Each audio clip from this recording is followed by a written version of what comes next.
I'm using turkey mince because generally it's a little bit leaner. So turkey mince goes between 2 and 7% fat, whereas beef is 5 to 20%.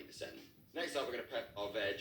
With peppers, you want to chop them in half, straight across the middle, so you get this big chunk of seeds. When you're slicing peppers, you always want to slice the inside, which doesn't have this sort of waxy, thick flesh, because that means you can slice through it a lot more smoothly, like so.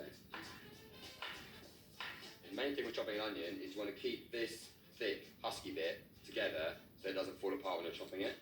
That way when you chop it like this, it's going to hold itself together at the end. Spring onions are so easy. You just want to chop this husk off at the end, get them out of the way, and then just... Oh my god, they've got me.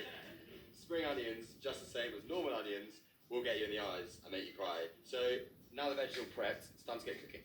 So we're going to throw in our peppers and onions, and then we're going to add a little bit of salt and pepper.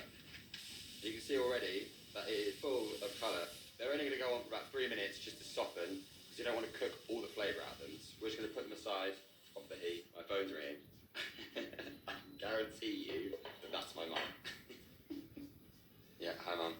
Catch you later. Alright, bye. 25 years old. Called me every day. So once that pan's heated up a little bit, the olive oil will become nice and runny, almost like water. That's when you know it's hot. Just spread the turkey around so that it soaks up the olive oil. With the tomatoes and the beans, we're just going to drain a bit of the juice before we add it to our bowl, because that way it will be a slightly thicker sauce in slightly less time, because there's less water to burn off. The turkey mince has been on for about 4 minutes now, so it's starting to bronze off a little bit, and then just leave that to simmer on a low heat for 10 minutes or so. So now we're just going to add our veggies back in. It's only for 2 minutes because it's literally just to heat them back up again rather than cook them anymore. Our last bit of cooking for this recipe is fresh coriander. So this is ready to go now, ready to pop into our bowl. So last up, what we're going to do is crush a few of our tortilla chips into this bowl.